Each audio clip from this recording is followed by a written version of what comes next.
About 1944, I was giving my friend Fred Rudin a ride from the Cornell Hospital out to his home in the Nazko Valley.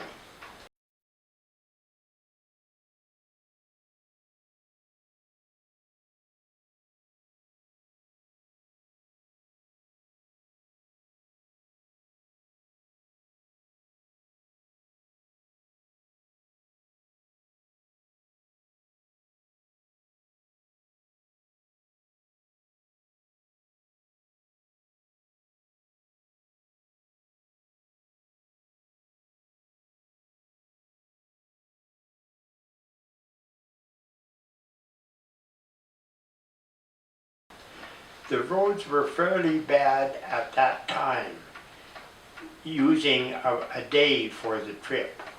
As we got stuck a few times, we had to jack up the car and put limbs under the tires for traction.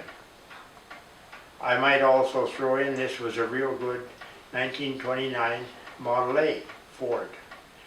So when we got out there that night, Fred said, "Why don't you stay and we'll go fishing in the Blackwater tomorrow?"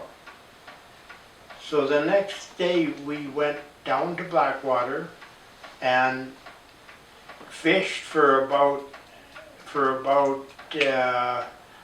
an hour or so, and we arrived at Joe Spehar's.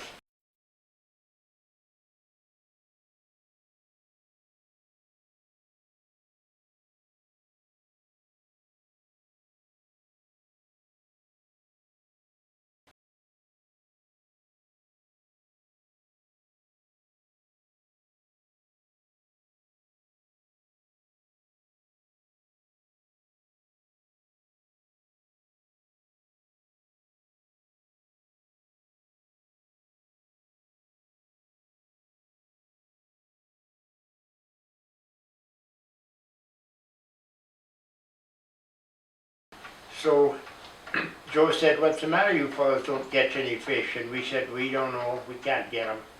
So Joe says, "I'll show you how to get fish." And he gets a long spruce pole, 20 feet, about 20 feet of line on it.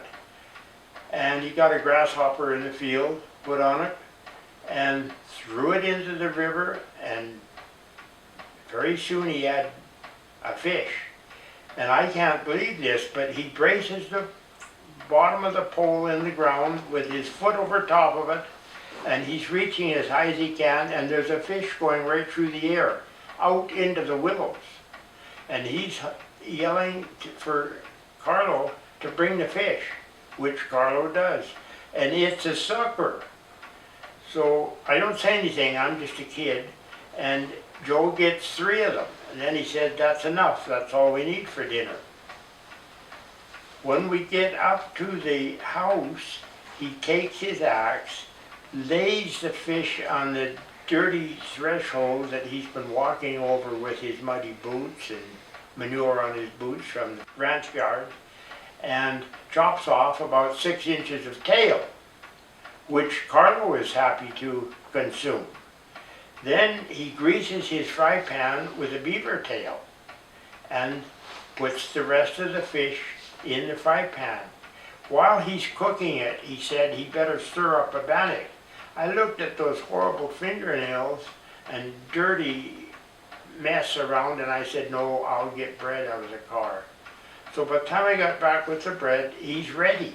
He's got the fish cooked, and they're set on 3 granite plates. Each of us has 1 fish. So we start from the back end of the fish, of course, and when we get up to the head, Fred said, "Well, I'm filling up, Joe. I think that I better not eat the head." Joe said, "Oh, that's fine. I'll eat the head too." And that gave me a chance to say, "No, I'm full too." So Joe ate my head too. Now this is the way Joe taught us to fish.